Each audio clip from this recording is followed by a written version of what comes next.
حضرت یحییٰ علیہ السلام کی زندگی اعلان نبوت سے شہادت۔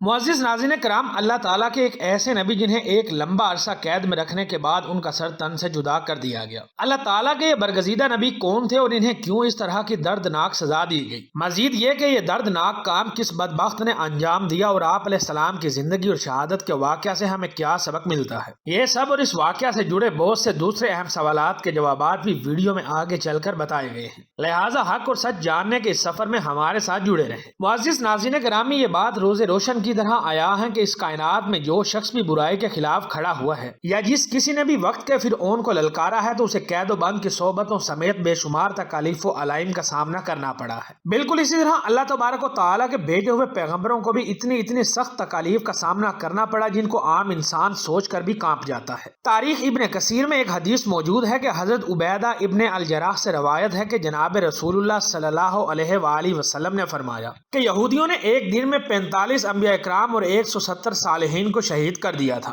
جو ان کو اچھی باتوں کا حکم دیا کرتے تھے۔ ناظرین گرامی، ان 45 انبیاء میں سے ایک جناب حضرت یحییٰ علیہ السلام ہیں جنہیں بڑی بے دردی کے ساتھ شہید کر دیا گیا۔ حضرت یحییٰ علیہ السلام اپنے والد حضرت زکریا علیہ السلام کی طرح اللہ کے برگزیدہ نبی تھے۔ آپ علیہ السلام جناب زکریا علیہ السلام کی بڑھاپے میں مانگی گئی دعاؤں کا پھل ہیں۔ آپ علیہ السلام کی شان یہ ہے کہ آپ کا نام خود اللہ جل شانہ نے تجویز فرمایا۔ ارشاد باری تعالیٰ ہے کہ اے زکریا، ہم تمہیں ایک ایسے فرزند کی بشارت دیتے ہیں جس کا نام یحییٰ ہوگا۔ اس سے پہلے ہم نے اس نام کا کوئی شخص پیدا نہیں کیا۔ سورہ مریم آیت نمبر 7۔ آپ علیہ السلام اپنی تمام تر صفات و کمالات میں بھی سب سے منفرد اور باکمال تھے۔ واضح ہے کہ جناب یحییٰ کی والدہ عیسیٰ تھی جو حضرت مریم علیہ السلام کی سگی بہن تھی۔ یوں حضرت یحییٰ اور حضرت عیسیٰ آپس میں خالہ زاد بھائی تھے۔ حضرت یحییٰ کثرت سے اللہ تعالیٰ کی عبادت کیا کرتے تھے۔ آپ علیہ السلام اللہ تعالیٰ کی یاد میں اس قدر روتے تھے کہ آنسوؤں کی وجہ سے رخساروں پر نشان پڑ گئے تھے۔ ابن اساکر نے روایت کی ہے کہ ایک روز والدین ان کی تلاش میں نکلے تو دیکھا کہ وہ جنگل میں ایک قبر کھودے اس پر کھڑے زور و قطار رو رہے ہیں۔ والدین نے فرمایا، بیٹے ہم 3 دن سے تمہاری تلاش میں ہیں۔ اس پر آپ علیہ السلام نے آخرت کے حوالے سے ایسی پورا سر گفتگو کی کہ والدین رو پڑے۔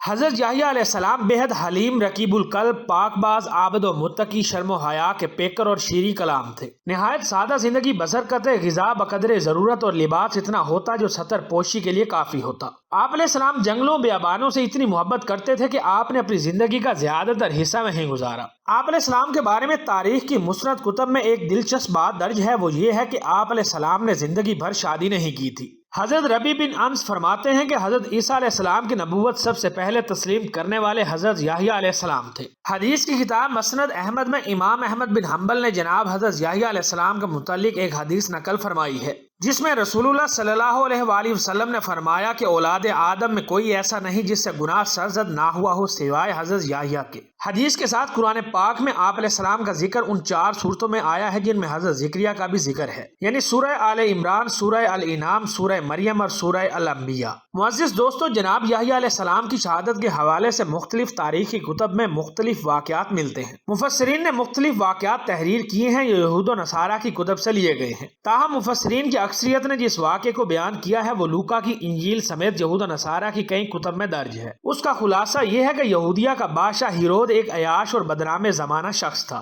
جس کی وجہ سے پورے ملک میں بے حیائی، فحاشی و عریانی اور فسق و فجور پھیل رہا تھا۔ تاریخی کتب میں یہ بات موجود ہے کہ اس نے اپنے حقیقی بھائی فلپ کی بیوی ہیرودیاس کو بغیر نکاح کے اپنے گھر میں رکھا ہوا تھا۔ حضرت یحییٰ علیہ السلام چونکہ اللہ تبارک و تعالیٰ کے نبی تھے اور دعوت حق کا فریضہ منصبی بڑے احسن طریقے سے سر انجام دے رہے تھے، انہوں نے اس عیاش بادشاہ کی ان فحش حرکات کے خلاف آواز حق بلند کی اور اسے دعوت حق دیتے ہوئے ان کاموں سے باز رہنے کی تلقین کی، جس کا نتیجہ وہی نکلا جو روز اول سے چلا آ رہا ہے اور آج تک رائج ہے۔ وہ یہ کہ اس ظالم اور بدبخت بادشاہ نے جناب یحییٰ علیہ السلام کو گرفتار کر کے قید خانے میں ڈال دیا، لیکن اس سب کے باوجود جناب یحییٰ علیہ السلام کا خوف اس کے دل میں موجود تھا، کیونکہ وہ جانتا تھا کہ آپ علیہ السلام اللہ تعالیٰ کے نبی ہیں اور نیک و پارسا انسان ہیں۔ یہی وجہ ہے کہ وہ محبوب عوام بھی ہیں۔ لیکن بادشاہ کی محبوبہ ہیرودیاس حضرت یحییٰ علیہ السلام کی تعلیمات کو اپنے اور اپنی جیسی دوسری بدکار عورتوں کے لیے بہت بڑا خطرہ سمجھتی تھی۔ یہی وجہ تھی کہ وہ فاحشہ عورت جناب حضرت یحییٰ علیہ السلام کی جانی دشمن بن گئی۔ ایک دفعہ یوں ہوا کہ اس بادشاہ کے دربار میں محفل رقص و موسیقی کی محفل جمی، جس میں بادشاہ کی محبوبہ ہیرودیاس کی جوان سال خوبصورت بیٹی نے رقص کے ہیجان خیز تیر چلا کر بادشاہ کو اپنے جال جال میں پھانس لیا۔ بادشاہ نے مستی میں خوش ہو کر اس سے کہا مانگ کیا مانگتی ہے۔ بیٹی نے اپنی ماں سے مشورہ کیا، چونکہ وہ فحشہ عورت پہلے ہی ایسے موقع کی طاق میں تھی، لہٰذا اس نے اپنی بیٹی سے کہا کہ یحییٰ کا سر مانگ لے۔ بیٹی نے بادشاہ کے سامنے ادب سے جھک کر عرض کیا کہ اے بادشاہ سلامت، مجھے یحییٰ علیہ السلام کا سر تھال میں رکھ کر منگوا دیجیے۔